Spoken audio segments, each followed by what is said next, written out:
De una vez voy a poner a grabar. Ok. ¿Ya está grabando? Bueno, empezamos ahora. Listo. Muy bien. Sí. Estoy, sí.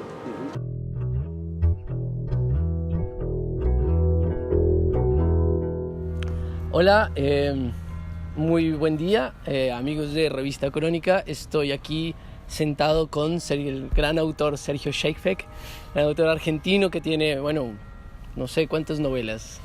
Pues son varias, sí. Sí, está Varias, bueno. sí. Hay varias novelas. Me interesaría como hablar un poco para que también el público colombiano sepa de qué van tus novelas, cómo funciona.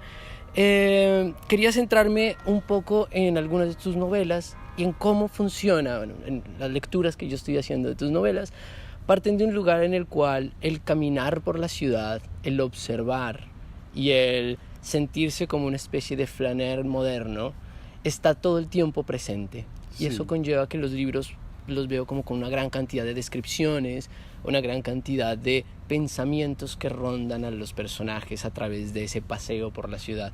¿Cómo funciona esa especie de flaner moderno en tus novelas? Pues en mi caso yo creo que no puedo saber muy bien cómo funciona porque muchas veces mi escritura tiene un carácter o un desarrollo bastante intuitivo, tú sabes. Entonces mis libros, como no están basados en una idea de intriga o de conflicto, no existe para mí la idea de planificación, entre comillas, como se suelen planificar las historias noveladas, ¿no? Yo diría que a la caminata, en mi caso, se llega y no es a partir de la caminata o de la idea caminata que yo escribo. En cierto modo, en mis novelas yo llegué a la idea de caminata como si fuera el movimiento físico y corporal que traduce una forma de escribir. Y no es que haya tomado la caminata como emblema o metáfora de una forma de pensar y una forma de reflexionar o representar la narración, ¿no? De manera que para mí la caminata es como una especie de cobertura, como si fuera una envoltura que me permite escribir de una manera reflexiva. Para mí la narración, por lo menos como yo la concibo, es el desarrollo de un pensamiento. En ese desarrollo del pensamiento se incorporan acciones, naturalmente, digresiones, asociaciones y cierta modalidad un poco deambulatoria de la reflexión. Por eso supongo que es la caminata en cuanto a movimiento, digamos, todo lo que tiene de rítmico, de pedestre, Sí, en el cabal sentido claro. de la palabra, lo que más representa la forma que tengo de ver lo narrativo, ¿no? Y ese tipo de escritura de la que estás hablando, que tiene que ver con lo reflexivo, de cierta manera hay libros como, por ejemplo, La experiencia dramática, Sí, en donde hay partes que parecieran muy cercanos al ensayo. Es decir, hay momentos en donde uno lee tus libros y uno siente que hay una mixtura de géneros entre una narración que queda debajo de la reflexión sí.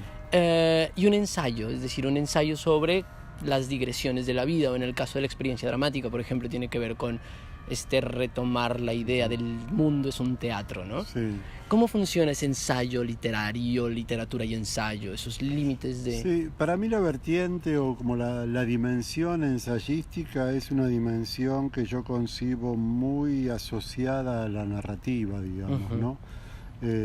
A mí me gusta pensar el ensayo como si fuera un género que pertenece a la narración y no como algo, como una forma de escribir alejada o separada, digamos. Por un lado es verdad que tenemos un ensayo de tipo académico que tiene características precisas, condiciones de coherencia, de rigor científico, de relación con lo real específicas, ¿no? Pero por otro lado tenemos una gran tradición de ensayo propiamente literario, Sí. ¿no?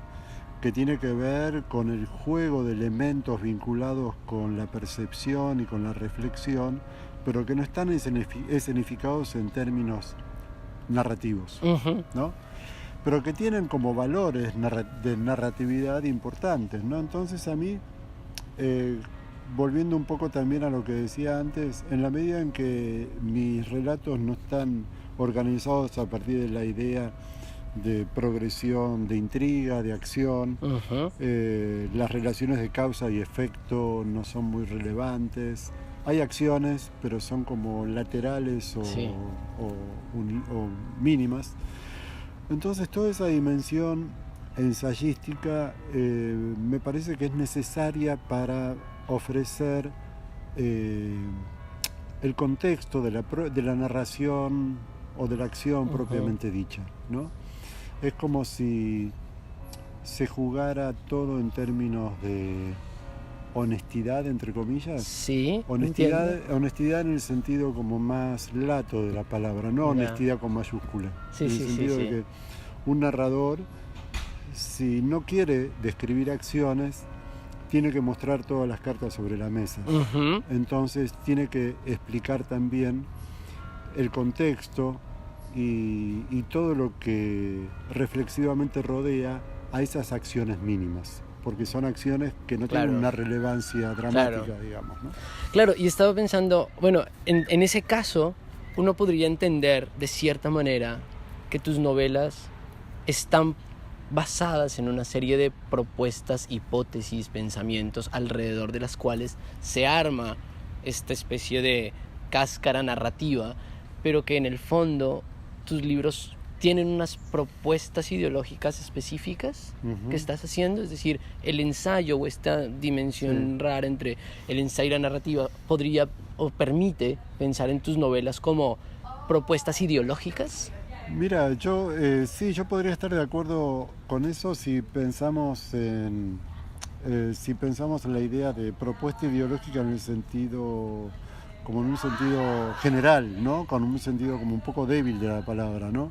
No creo que mis novelas sean como novelas de tesis con una formulación ideológico-política o filosófica precisa, ¿no? Más bien, para mí la literatura tiene que ver con un sistema de alusiones, más que de intervenciones blanco sobre negro sobre lo real, sobre la realidad, ¿no? Sí. Entonces me interesa pensar en los textos más bien como una serie de preguntas que se hacen sobre lo que nos rodea, más que respuestas sobre aquello, totalmente, ¿no? Totalmente cierto. Y en ese sentido creo que, como tú dices, es verdad que hay un fuerte componente, no sé, ideológico o histórico en lo que yo escribo, pero me parece que hay mucho cuidado en no ofrecer una tesis única, sino más bien en tratar de generar un sistema discursivo de alusiones que trate de interrogarse de otra manera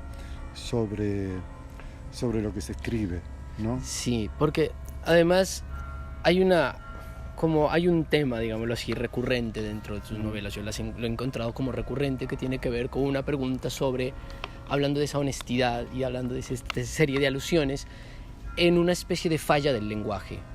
Y una falla del lenguaje me refiero a cómo tus narradores, en particular que tienen estas largas digresiones, están pensando en la forma en la cual se están armando esas digresiones y atraviesan la capa del lenguaje, y cómo al atravesar la capa del lenguaje hay una falla, hay un vacío, hay un algo que no se logra comunicar totalmente.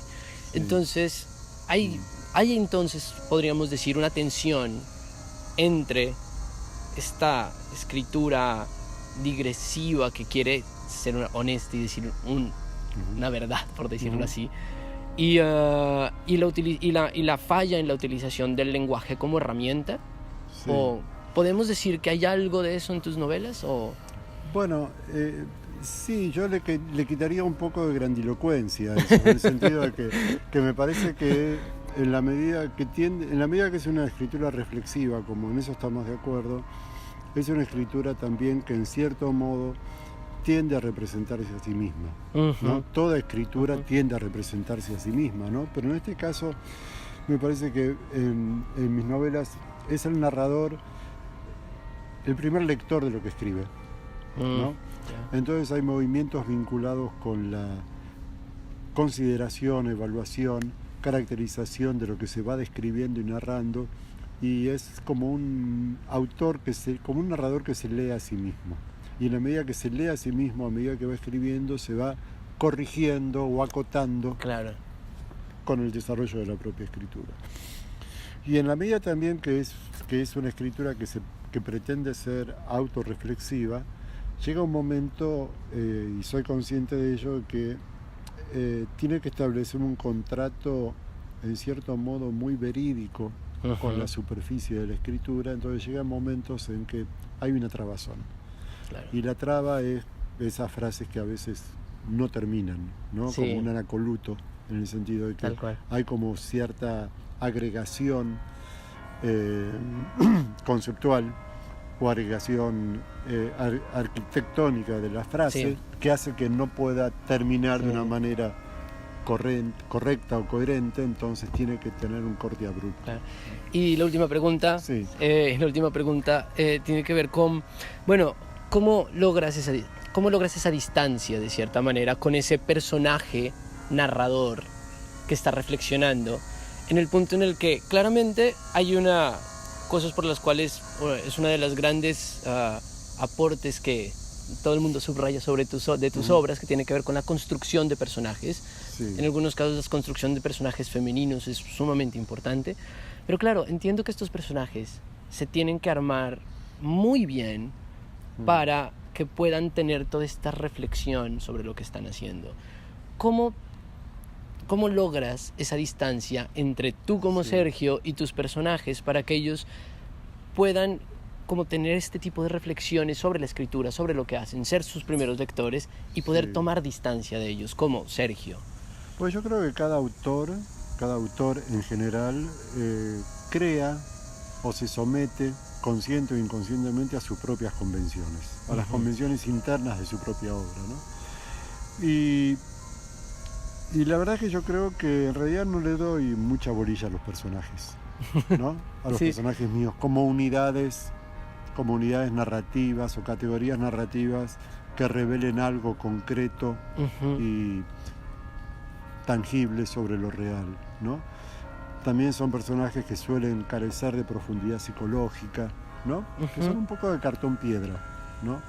Entonces ese carácter un poco artificial de los personajes, como si fueran cosas arbitrarias y sobrevenidas, me parece que me permite otorgarles cierta dimensión mucho más real, porque en la medida que son deliberadamente artificiosos, son mucho más contundentes, espero yo, como sujetos de representación, ¿no? Perfecto. Sergio, muchísimas gracias, no quiero molestar mucho más. Gracias a ti, Rodrigo. Y muchísimas gracias, bueno, a la gente de Revista Crónica que nos está viendo, un gran saludo. Muy bien, adiós. Y bueno, tengo el honor de estar con Sergio Sheikfek, gran autor argentino, y bueno, muchísimas gracias, Sergio. A ti, Rodrigo. Que estés muy bien. Chao. Adiós.